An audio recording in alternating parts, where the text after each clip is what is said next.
66 59 34. बरं, आता हे तुमचं सोयाबीन आहे. हां. यावर्षी पूर्ण वेगळ्या पद्धतीनं सोयाबीन केलेलं आहे तुम्ही. हो, मी आता हे बेडवर 3-3 तास लावले. हा. 3 तासाचा रो लावला, मधात त्याला ड्रीपवर लावला आहे. हा, ड्रिपवर लावलेलं आहे. ड्रीपवर लावलेला आहे बघू शकता हा हा हा. तुम्ही. आणि बेडवर 3-3 तास लावलेले आहे. 3-3 तास. आणि या 3 रोच्या मधात 2.5-3 फुटाचं अंतर आहे. याच्यामध्ये 3 फुटाचं अंतर ठेवलेलं आहे. 3 फुटाचं अंतर, 3 फुटाच्या अंतरावर 3-3 तास टाकले. आणि हे 3-3 तास याच्यातलं अंतर किती आहे? याच्यातलं अंतर आहे एक- 18 इंच एका एका साव्यामध्ये. अच्छा, तर आता हे किती एकराचं आहे तुमचं असं नाही? प्लॉट आहे टोटल. टोटल 5 एकराचा प्लॉट. त्या बांधापर्यंत. बरं, आता याला डेफ्रेजचं आहे? ड्रेपेजचे 2 फवारणी झाली. 2 फवारण्या पहिल्या झाल्या. फवारणीत पण ड्रेपेज झालं. हा. दुसऱ्या फवारणीत ते ड्रेपेज झालं. हा. आणि आता खालून मी आता उद्या परवा सोडणार आहे थोडं. ड्रीप आणायचे आहेच तुमचं? अनाशी ते निंदन झालं होतं, याच्या अगोदरच सोडणार होतो मी. हा. प्रॉब्लेम असा झाला, पाऊस चालू असल्यामुळे ते काही आपण सोडू शकलो नाही. आणि लाईन नव्हती, बरं. पावसामुळे ते लाईनच व्यवस्थित नव्हती. आता काल लाईन दुरुस्त झाली. हम्म. तर मी आता उद्या किंवा परवा याला आता हे निंदन झालं हा. तर लगेच ड्रेपेज खालून सोडणार आहे. कोणत्या खतासोबत सोडणार आहे? मी 1261 सोबत. 1261 सोबत. म्हणजे तुमचं फ्लॉवरिंगचं आणि जबरदस्त. 1261 सोबत एक वेळा, हा. 052 सोबत एक वेळा, म्हणजे आणि- शेंगाची साईज झाली म्हणजे, आणि एक वेळा 0050 सोबत. असं 3 3 राऊंड याला डेफ्रेजचे जाते. 3 ड्रिंचिंग आणि 4 फवारणी. 4 फवारणी. 2 फवारणी झाली, 2 आता 2 स्टेजच्या मारल्या का त्याच्यातही डेफ्रेश. आणि किती वर्षापासून वापरत आहे तुम्ही? 7 वर्षापासून. 7 वर्षापासून.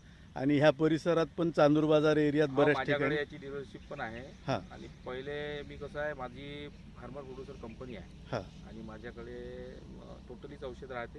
हं. पण मी पहिले स्वतः वापरतो हा. आणि मग दुसऱ्याला हे करतो. आता तर लोक स्वतः मागतात, मला द्यायचं काम नाही. मला पहिले त्यांना सांगायला लागत होतं की हे तुम्ही मारा बा हा, डेफ्रेश ड्रेफ्रेश, पण आता ते म्हणतात आम्हाला ड्रेफ्रेश शिवाय फवारा मारायचा. मारायचं नाही.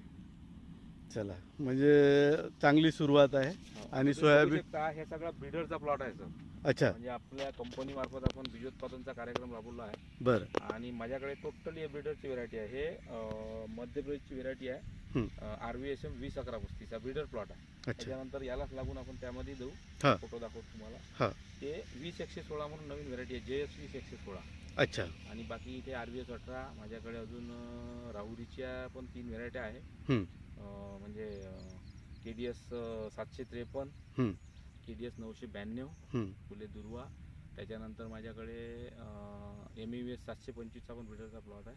बरं. आणि टोटल शेताला माझा 2 फवारणी झाली आहे. अच्छा. बाकी शेतात आता हे माझ्या घरचं शेत आहे, त्याच्यात मी पूर्ण ड्रीप लावली, ड्रीपवर आहे. हा. बाकी लागवडच्या शेतात बिना ड्रीपचंच आहे, पण क्वालिटी एक नंबर आहे. अजून क्वालिटी अशीच आहे पूर्ण. पेक्षा खास आहे. खास आहे.